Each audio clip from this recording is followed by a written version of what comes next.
del miércoles 22 de febrero de 2023, a las 7:04 de la mañana, Aurelio Pérez Domínguez llegó a la obra en la colonia Juriquilla de Querétaro con el termo de café, los guantes de trabajo y el teléfono con la pantalla rota que había estado posponiéndose reparar desde diciembre, porque entre el gasto de la escuela de los niños y el pago de la renta, siempre había algo más urgente que la pantalla del teléfono.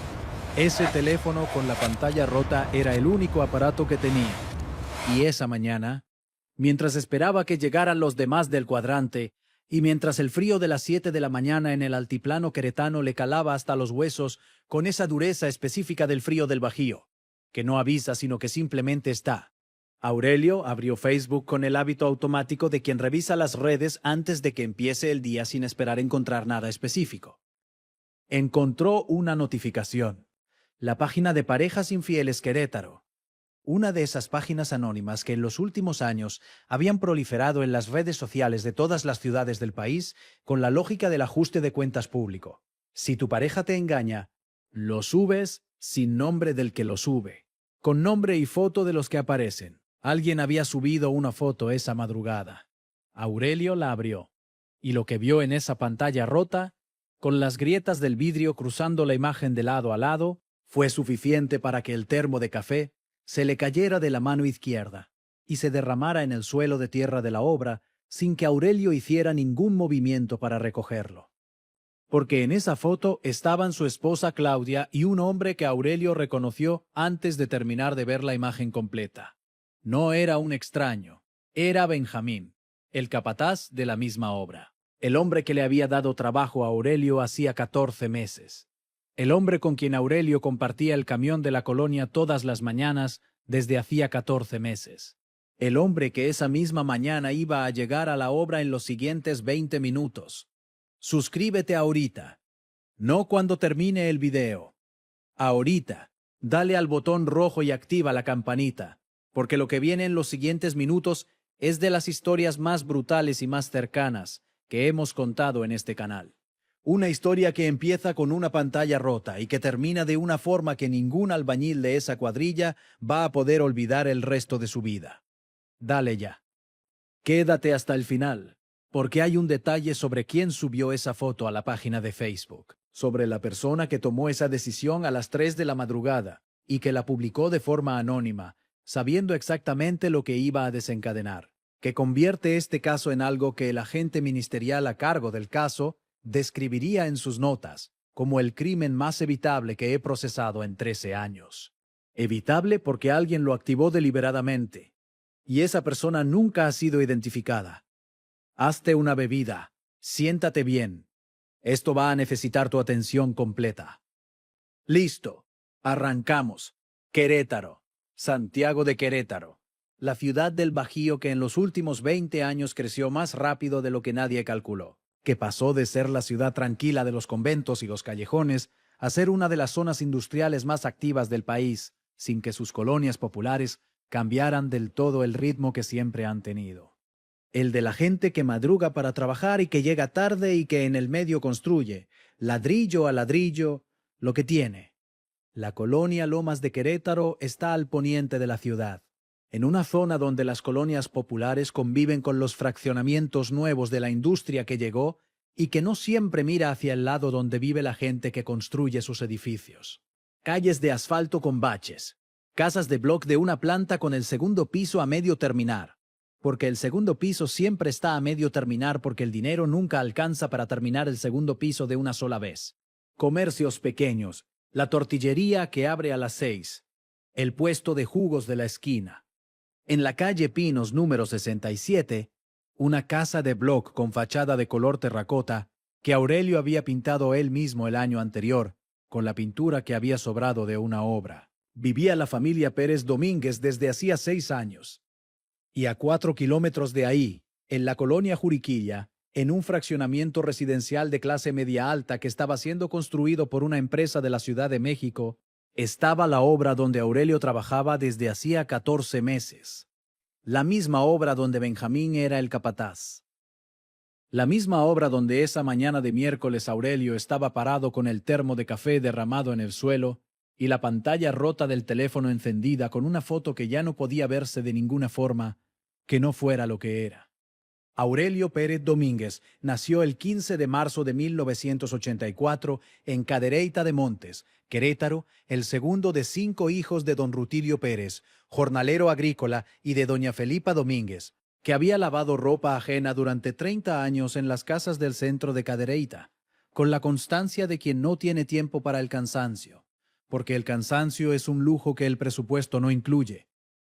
Creció en Cadereyta con esa identidad del norte del estado que mezcla la dureza del semidesierto con una lealtad al trabajo físico que se aprende antes de que uno tenga palabras para describirla. Aprendió a mezclar cemento a los 14 años, siguiendo a su padre en las obras de temporada. A los 18 ya cuadraba paredes, solo con la plomada. A los 21 años llegó a Querétaro capital, buscando obra más constante que la de los ranchos de Cadereyta. Encontró trabajo. Encontró una cuadrilla. Encontró a Claudia. Era un hombre de pocas palabras, pero de presencia física, que la gente notaba antes de escucharlo. 1,80 m de altura, espalda ancha de quien carga costales de cemento desde los 14, manos que en el apretón dejaban claro que no eran manos de escritorio. Piel muy morena del sol de las obras, quemada en los antebrazos y en el cuello con la línea exacta donde terminaban las mangas de la camiseta de trabajo. Cara de rasgos marcados con una mandíbula que en reposo le daba una expresión seria que sus compañeros de cuadrilla habían aprendido a no malinterpretar porque Aurelio Pérez era de los que cuando reían, reían de verdad, y cuando estaban serios era porque había una razón. En la obra lo respetaban con ese respeto específico que se gana cuando uno hace bien el trabajo sin anunciarlo. El primero en llegar, el que no se queja cuando la mezcla está mal hecha, sino que la deshace y la vuelve a hacer. El que al final del día deja su área más limpia de como la encontró, porque su padre le había enseñado que un buen oficial deja la obra mejor que como la encontró. Ese era Aurelio Pérez Domínguez, un hombre construido sobre el trabajo honesto y sobre la certeza de que lo que era suyo, era suyo. Hasta las 7:04 del miércoles 22 de febrero, hasta esa foto, hasta esa pantalla rota. Claudia Reséndiz de Pérez tenía 35 años, originaria de la colonia obrera de Querétaro, hija de don Gregorio Reséndiz, vigilante nocturno jubilado, y de doña Carmen Villegas, que había atendido un puesto de ropa en el mercado Escobedo durante 25 años, con esa habilidad específica de las vendedoras de mercado que saben leer al cliente antes de que el cliente sepa lo que busca. Morena, complexión media que los 3 embarazos habían redondeado sin que ella lo considerara un problema. Porque Claudia tenía esa relación práctica con su cuerpo, de las mujeres que usan el cuerpo para trabajar y no para exhibirlo. Pelo negro que se recogía en chongo, siempre porque el pelo suelto con 3 niños pequeños era una complicación que no valía la pena. Ojos cafés con una mirada que sus conocidas describían como directa, y que Aurelio había descrito alguna vez, en uno de esos momentos de un matrimonio donde la gente dice cosas que después no recuerda haber dicho. Como la mirada de alguien que siempre sabe más de lo que dice. 3 hijos. Rutilio, 9 años, el mayor que había sacado el nombre y la seriedad del abuelo paterno. Fernanda, 6, con el carácter de los dos y la energía de ninguno de los dos controlada todavía. Y Pablito, 3 años, que era el nombre oficial, aunque en la casa nadie le dijera Pablito, sino el güero, porque había nacido con el pelo claro, que en la familia Pérez nadie tenía, y que había generado comentarios que Claudia había cerrado diciéndole a quien lo sé. Hacía que en la familia de su madre había güeros, y que el tema estaba cerrado. El tema del güero no había vuelto a mencionarse en la casa de la calle Pinos, pero había quedado. Como quedan las preguntas que no se hacen porque la respuesta que podría venir es peor que la duda.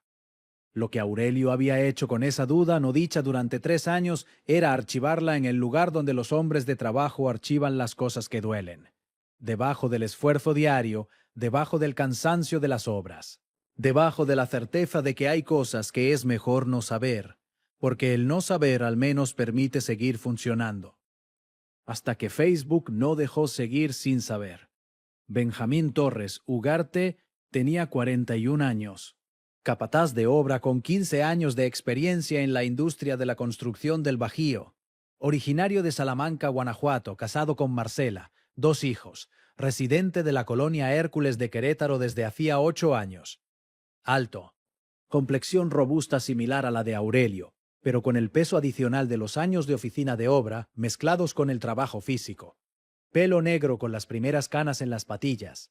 Una forma de hablar que en la industria de la construcción se reconoce como de mando. Directa, concisa, con la autoridad natural de quien ha pasado 15 años dando instrucciones en espacios donde la imprecisión tiene consecuencias físicas.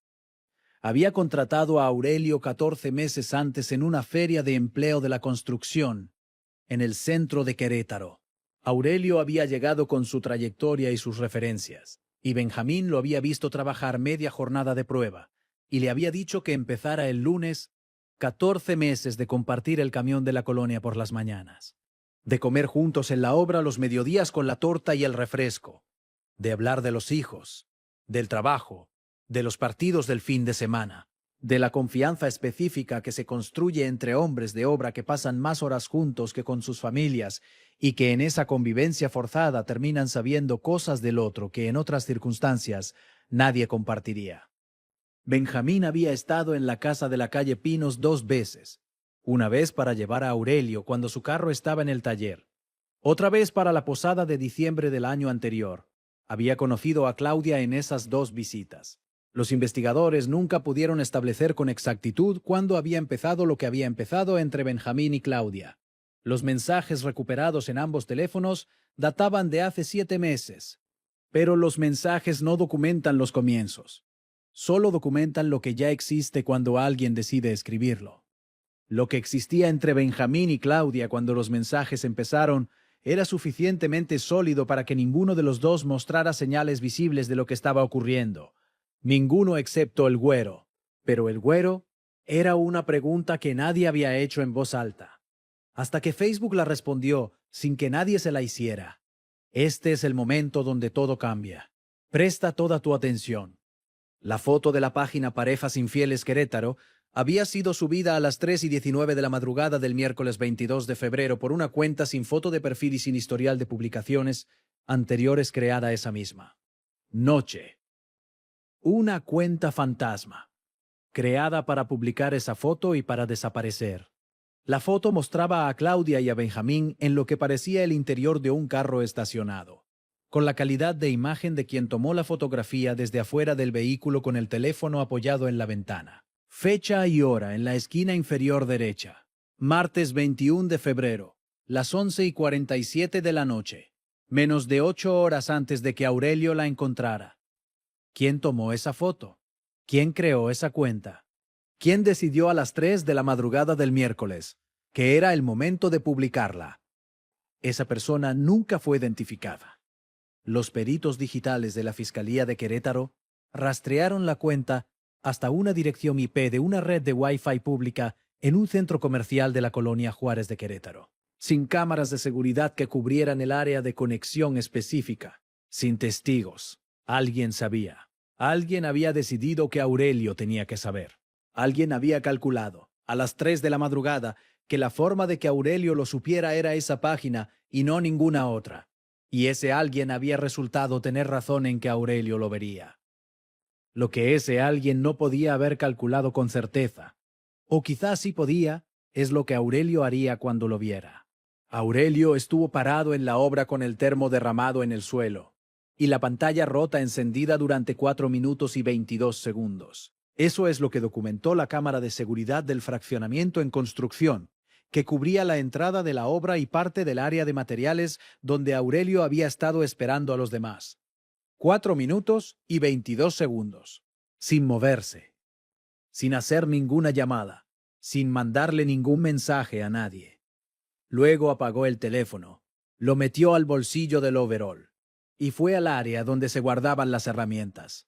La cámara de seguridad lo registró entrando al cuarto de herramientas a las 7:08, saliendo a las 7:11, con las manos en los bolsillos del overol.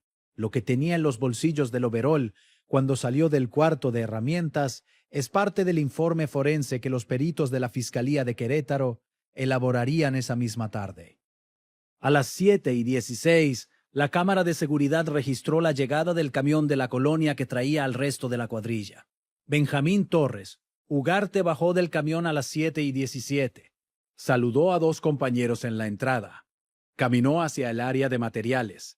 Y a las 7:18, en el espacio entre las pilas de bloc de la zona de almacenamiento de la obra en construcción del fraccionamiento de la colonia Juriquilla, Aurelio Pérez Domínguez y Benjamín Torres Ugarte se encontraron.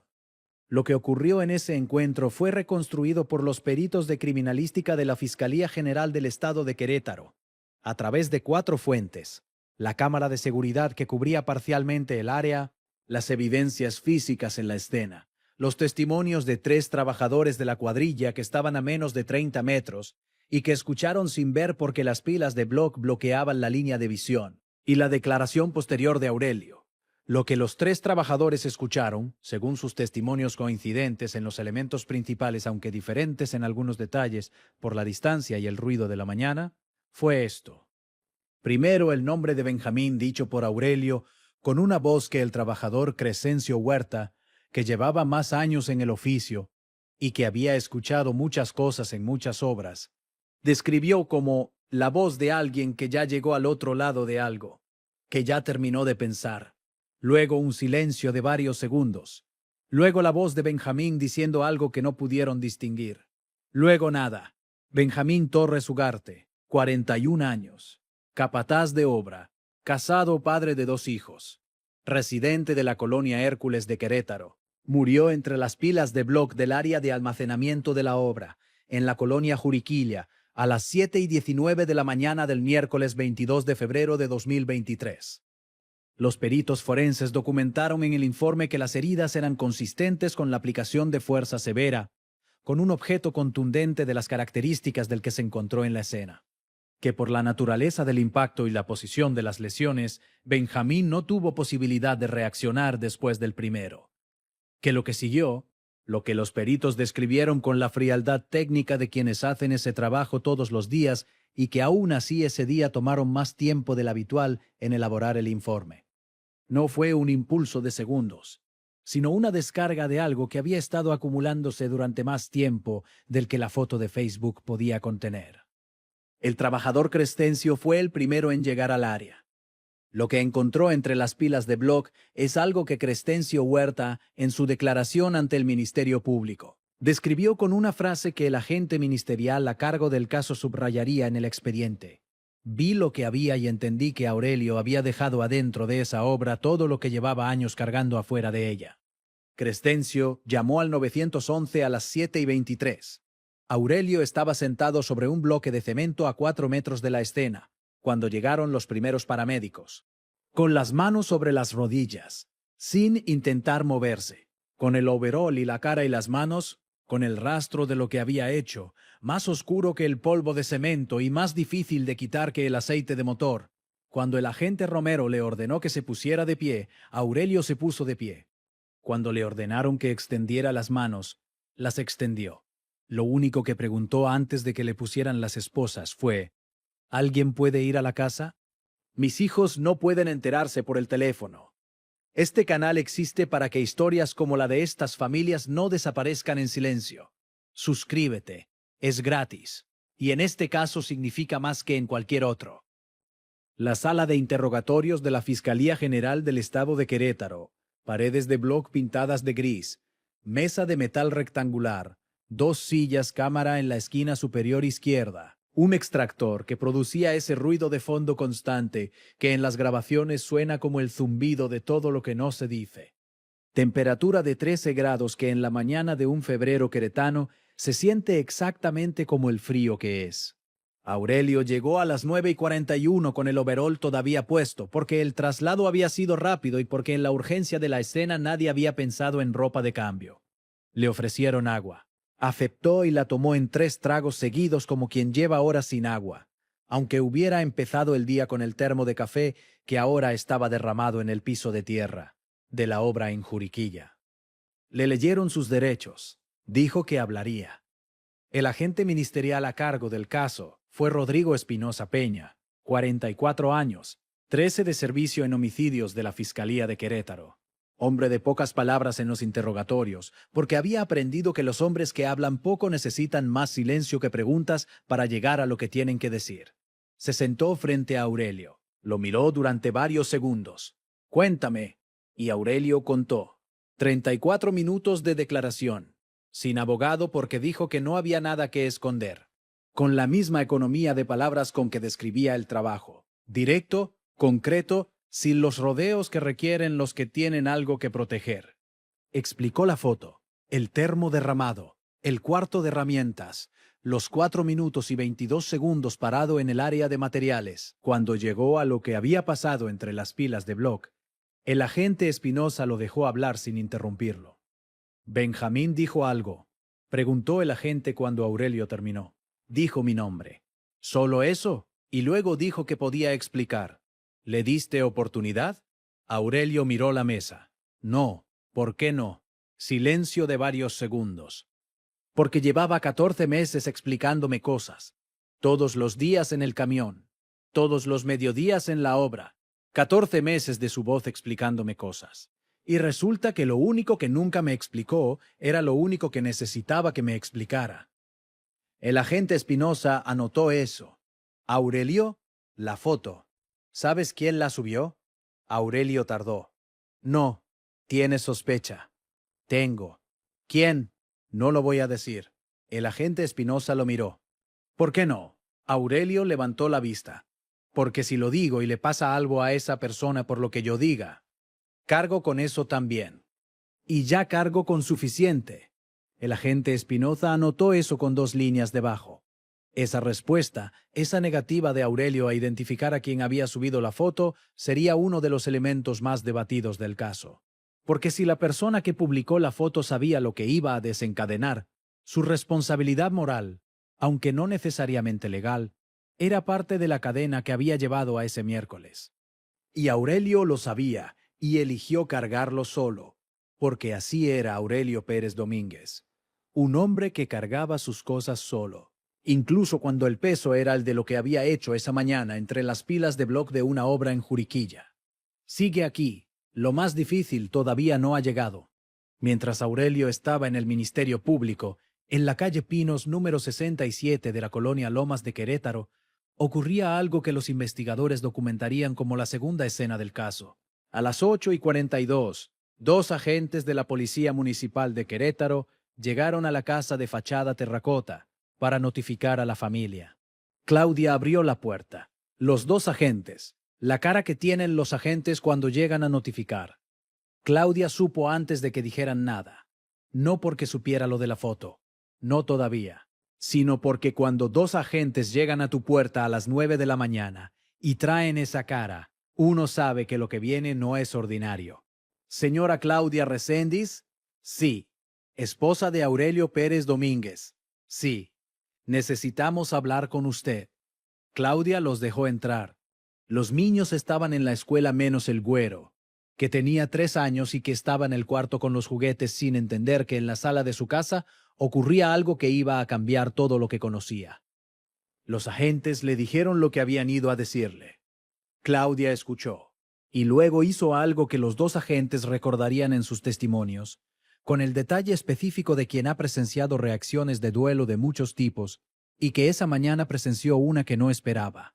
Claudia no lloró, no se sentó, no preguntó por Aurelio. Fue a la cocina, puso la cafetera y esperó a que el café estuviera listo con las manos sobre la barra de la cocina y la vista en la ventana que daba al pequeño patio trasero, donde estaba el tendedero con la ropa de los niños que había colgado esa mañana antes de que llegaran los agentes. Uno de los agentes fue a la cocina después de varios minutos. «Señora, ¿está usted bien?» Claudia no respondió de inmediato. Luego dijo, «¿Está vivo?» «¿Su esposo?» «Sí, está detenido. Está bien físicamente».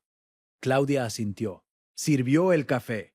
No le ofreció a los agentes. Tomó su taza y se quedó ahí, de pie en su cocina, con el café caliente en las manos y la ropa de los niños en el tendedero, y el güero jugando en el cuarto y los 2 agentes en la sala sin saber qué hacer. Con una mujer que cuando le dijeron que su esposo había matado a alguien esa mañana, fue a hacer café. El agente Fuentes, el más joven de los 2, escribiría en sus notas del caso ese mismo día. «No pude determinar si la señora estaba en shock o si ya sabía que algo así podía ocurrir. Quizás las dos cosas son lo mismo. Aurelio Pérez Domínguez fue vinculado a proceso el 24 de febrero de 2023, 2 días después del crimen, bajo los cargos de homicidio calificado con las agravantes de premeditación y ventaja. La Fiscalía General del Estado de Querétaro asignó el caso al fiscal Marco Antonio Ríos Garza, 46 años, 15 de experiencia en delitos de alto impacto. Su argumento sobre la premeditación descansaba en los 4 minutos y 22 segundos documentados por la cámara de seguridad entre la llegada de Aurelio a la obra y su entrada al cuarto de herramientas. 4 minutos de quietud absoluta que la Fiscalía llamaría tiempo de decisión y la defensa llamaría tiempo de shock. Y sobre los 3 minutos entre la salida del cuarto de herramientas y la llegada de Benjamín. 3 minutos de espera. Esos 7 minutos en total, 4 de quietud y 3 de espera, eran el territorio donde se pelearía la calificación del delito. La defensa de Aurelio recayó en la abogada pública Cristina Barragán Solano, 42 años, con 11 de experiencia en derecho penal en Querétaro. Su argumento: estado de shock agudo con parálisis decisional.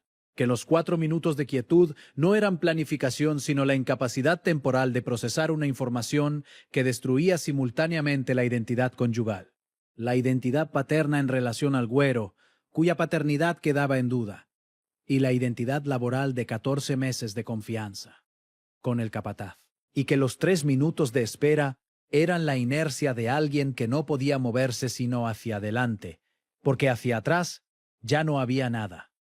Era el argumento más sólido disponible. El problema era la cámara que mostraba a Aurelio caminando con paso regular al cuarto de herramientas, saliendo 3 minutos después, esperando, no corriendo, no gritando, caminando. Ese paso regular era lo que el fiscal llamaría propósito y lo que la defensa llamaría automatismo, y el juez tendría que decidir cuál era cuál. El juicio oral se celebró en el Juzgado de Oralidad Penal de Querétaro en agosto de 2023, 6 meses después del crimen. Duró 6 días. El tercer día fue el más difícil. Claudia Reséndiz declaró como testigo. Llegó a la sala con la ropa oscura y los 3 niños en casa de su madre, porque no había podido encontrar quien se los cuidara ese día, y porque la abuela materna era lo que había disponible. Se sentó en la silla de testigos con la compostura de quien ha tenido 6 meses para prepararse para ese momento y que de todas formas no estaba del todo preparada. El fiscal la interrogó primero. ¿Confirma usted que tenía una relación con el señor Benjamín Torres Ugarte? Sí. ¿Desde cuándo? Desde hace aproximadamente 8 meses antes de los hechos. ¿Su esposo lo sabía? No. ¿El señor Torres sabía que usted estaba casada? Sí. ¿Sabía usted que esa mañana su esposo había visto la foto publicada en Facebook? Claudia tardó en responder. No lo supe hasta que llegaron los agentes. ¿Sabe usted quién publicó esa foto? Silencio de varios segundos. No. ¿No sabe o no quiere decir? La abogada Barragán objetó. La jueza admitió la objeción. Pero la pregunta había quedado en el aire de la sala, con el peso específico de las preguntas cuya respuesta todos en ese espacio ya intuyen, aunque no puedan demostrarse. La abogada Barragán interrogó a Claudia después. ¿Cómo era Aurelio como esposo? Claudia tardó. Trabajador. Responsable. Nunca faltó el gasto. Nunca levantó la mano. ¿La quería? A su manera. ¿Qué significa a su manera? Claudia miró la mesa. Que quería a su familia. Que trabajaba para su familia, pero que en 12 años de matrimonio nunca me preguntó cómo estaba. No de verdad. No con ganas de escuchar la respuesta. La sala procesó eso, y Benjamín sí le preguntaba. Claudia no respondió de inmediato. Benjamín me escuchaba. Esas 3 palabras, Benjamín me escuchaba, recorrieron la sala con el silencio de las cosas que explican algo sin justificar nada, y que al mismo tiempo no justifican nada sin dejar de explicar algo. La jueza las anotó, el fiscal las usaría en su alegato, la defensa también, desde direcciones completamente opuestas. El 6º día del juicio, la jueza Marcela Domínguez Reyes, 49 años, 17 de carrera judicial, leyó el veredicto. Culpable de homicidio calificado, La calificativa de premeditación, demostrada de forma circunstancial pero suficiente. Los 7 minutos documentados por la cámara constituían tiempo de decisión, no de shock, porque el shock en ese nivel de intensidad no produce los movimientos deliberados que la cámara registró. La caminata al cuarto de herramientas, la salida 3 minutos después, la espera. Esos movimientos requerían una coordinación motora, que era inconsistente con la parálisis del shock agudo. La calificativa de ventaja, demostrada por la forma en que los hechos ocurrieron, según el informe forense.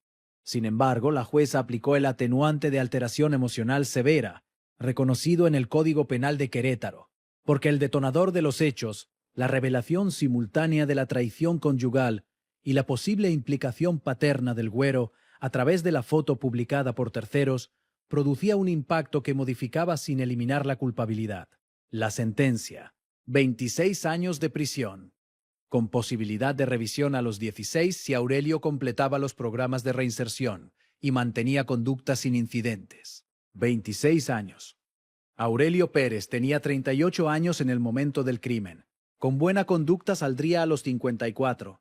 En la sala de audiencias, doña Felipa Domínguez, la madre de Aurelio, 67 años, que había venido de Cadereyta en el primer camión de la mañana el primer día del juicio y que había asistido los 6 días, escuchó los 26 años con el rosario en las manos y la vista en el frente. Cuando la jueza terminó de leer, doña Felipa se persignó 3 veces.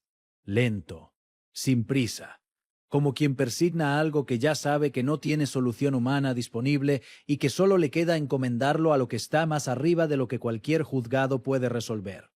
La viuda de Benjamín, Marcela, que había asistido al juicio todos los días desde la primera fila del lado contrario al de la familia Pérez, escuchó la sentencia con la expresión de quien esperaba más y que descubre que lo que la ley puede dar nunca alcanza para lo que uno perdió. Salió de la sala sin mirar a nadie.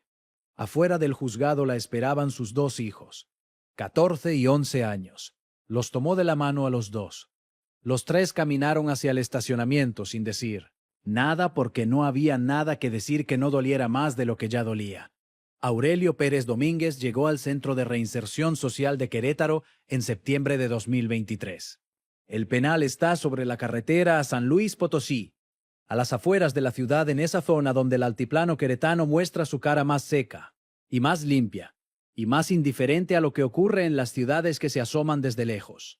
Fue asignado al área de construcción y mantenimiento del penal, la asignación más obvia del mundo para un albañil con 20 años de oficio.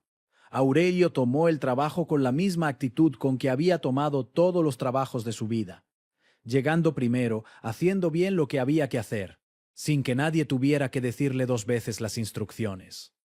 Doña Felipa fue a visitarlo el primer mes, desde Cadereyta en el camión de las 6 de la mañana.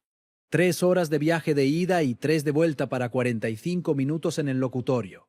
Lo hizo ese mes y el siguiente, porque doña Felipa Domínguez, que había lavado ropa ajena durante 30 años para que sus hijos comieran, no iba a dejar de ir a ver a su hijo aunque el camino fuera largo y la rodilla le doliera en el frío de la mañana. Aurelio le preguntaba por los niños. Doña Felipa le decía que estaban bien, que Claudia los cuidaba, que la abuela materna ayudaba, que el güero estaba creciendo. Aurelio escuchaba lo del güero con esa compostura de quien ha decidido que hay preguntas que ya no va a hacerse, porque la respuesta no cambia nada de lo que ya ocurrió. Un sábado de enero, doña Felipa le trajo una foto de los 3 niños que Claudia le había mandado a través de la hermana de Aurelio. Aurelio la miró durante un momento largo. Luego la puso boca abajo sobre la mesa del locutorio. Doña Felipa no preguntó nada, porque a veces las madres saben cuándo la pregunta es demasiado para el momento, aunque el momento sea el único que tienen. Aurelio la giró de nuevo boca arriba antes de que terminara la visita. La guardó en el bolsillo de la camisa, del lado del pecho. Claudia Reséndiz vive en la calle Pinos número 67, con los 3 niños. Don Gregorio, el padre de Claudia, fue a vivir con ellos para ayudar con los gastos y con los niños mientras Claudia trabaja. Consiguió empleo en la caja de un bodega aurrerá de la colonia. Turno de 6 de la mañana a 2 de la tarde. Los vecinos de la cuadra le hablan con la distancia específica de los barrios que saben lo que saben y que no lo dicen en voz alta, pero que lo expresan en la forma de saludar, con el gesto que se le hace a alguien con quien uno mantiene la cordialidad mínima, porque vivir en la misma cuadra requiere cordialidad mínima, aunque la historia complica el resto. Claudia acepta esa distancia con la resignación de quien sabe que la eligió, aunque no supiera exactamente qué estaba eligiendo cuando la eligió. El güero tiene 4 años. No sabe nada de lo que ocurrió en la obra de Juriquilla, ni de la foto de Facebook, ni de la pregunta sin respuesta que orbita alrededor de su pelo claro. Tiene 4 años y juega con los bloques de construcción de plástico, con los que juegan los niños de 4 años, y no sabe que su historia real tiene bloques de cemento y no de plástico. Algún día alguien se lo va a tener que contar. Nadie sabe todavía quién, ni cuándo, ni cómo. Esas son las preguntas que los adultos de su vida se hacen en silencio cuando el güero no está mirando. La página Parejas Infieles Querétaro sigue activa. Ha publicado cientos de fotos desde el miércoles 22 de febrero de 2023. La cuenta anónima que subió la foto de Claudia y Benjamín nunca volvió a publicar nada. Los investigadores digitales de la Fiscalía cerraron esa línea de investigación en mayo sin identificar al titular de la cuenta. La persona que tomó esa foto, la persona que la publicó a las 3:19 de la madrugada, sabiendo que Aurelio la vería en las primeras horas de la mañana. La persona que creó la cadena que terminó entre las pilas de blog de una obra en Juriquilla a las 7:19 de la mañana de un miércoles de febrero. Esa persona existe en algún lugar de Querétaro. Sabe lo que hizo, sabe lo que desencadenó, y ha elegido el silencio con la misma determinación con que Aurelio eligió no decir su nombre en la sala de interrogatorios. 2 silencios. El de quien activó la cadena, el de quien la cerró, y entre los 2 silencios, todo lo que esta historia contiene. Esta historia no tiene un lugar donde terminar limpiamente. Tiene a Aurelio, que construyó 20 años de trabajo honesto sobre la certeza de que lo suyo era suyo y que esa certeza se rompió en el tiempo que tarda en cargarse una foto en una pantalla rota, que tuvo 7 minutos entre ver la foto y ver a Benjamín, que en esos 7 minutos pudo tomar decisiones diferentes, que no las tomó, y que esa elección o ese no poder no tomarla es la pregunta que el expediente cierra jurídicamente, y que él mismo no ha cerrado del todo todavía. Tiene a Claudia, que encontró en Benjamín algo que Aurelio no le daba, y que no supo o no quiso terminar lo que tenía antes de empezar lo que empezó. Que esa mañana de miércoles fue al café con las manos sobre la barra, mientras los agentes estaban en su sala. Y que esa imagen, la de Claudia haciendo café mientras le decían que su esposo había matado a alguien esa mañana, es la imagen que los 2 agentes que fueron a notificarle llevan hasta hoy sin poder terminar de interpretar. Tiene a Benjamín, que llegó a la obra en el camión de la colonia como todos los días, que saludó a 2 compañeros en la entrada como todos los días, y que entre las pilas de bloque encontró lo que encontró sin haber calculado que el hombre al que había conocido en una feria de empleo y al que había dado trabajo 14 meses antes había visto esa madrugada lo que había visto. Y tiene a alguien sin nombre que publicó una foto a las 3 de la madrugada. Esa persona es también parte de esta historia, aunque los expedientes no puedan nombrarla, porque los expedientes registran los crímenes, pero no siempre registran a todos los que los hicieron posibles. En la colonia Juriquilla de Querétaro, el fraccionamiento residencial donde ocurrió lo que ocurrió fue terminado en diciembre de 2023. Otras cuadrillas lo terminaron. Otras manos pusieron los bloques que faltaban. Otras plomadas midieron las paredes que Aurelio no terminó de cuadrar. Las casas del fraccionamiento están a la venta. Tienen los folletos en los postes de la avenida con fotos de interiores luminosos y jardines con césped, y la promesa de una vida nueva en un lugar nuevo. Las familias que las compren no van a saber lo que ocurrió en el área de almacenamiento de materiales durante la construcción. O quizás sí lo saben y decidieron que no importa. O quizás lo saben y decidieron que importa, pero que la casa era lo que buscaban, y que nadie puede elegir siempre en qué suelo construye. En la colonia Lomas de Querétaro, en la calle Pinos, número 67, la fachada de color terracota que Aurelio pintó con la pintura sobrante de una obra el año anterior sigue siendo terracota. El color Se mantiene bien. Aurelio sabía preparar bien las superficies antes de pintar. Eso no se va aunque él no esté. El segundo piso sigue a medio terminar. Como todos los segundos pisos de las casas de las colonias populares de Querétaro, como todos los segundos pisos que esperan el dinero que nunca alcanza de una sola vez. Ese segundo piso va a tardar en terminarse mucho más de lo que Claudia y Aurelio habían calculado cuando compraron esa casa 6 años antes. O quizás no se termina. A veces las cosas a medio construir se quedan así, a medio construir, esperando algo que ya no va a llegar de la misma forma en que se esperaba. Grietas que no cierran solas, que nunca cierran solas, y que en este caso tienen la forma de una foto publicada a las 3 de la madrugada, de una pantalla rota, de un termo de café derramado en el suelo de tierra, de una obra, de 7 minutos entre ver algo y hacer algo con lo que se vio. 7 minutos, que es todo el tiempo que separaba lo que fue de lo que podría haber sido. Si este recorrido te dejó pensando, suscríbete y activa las notificaciones para no perderte el siguiente capítulo. Antes de irte, deja en los comentarios desde qué ciudad o estado nos ves. Y cuéntame qué piensas de la persona que publicó esa foto. Necesito saber tu opinión.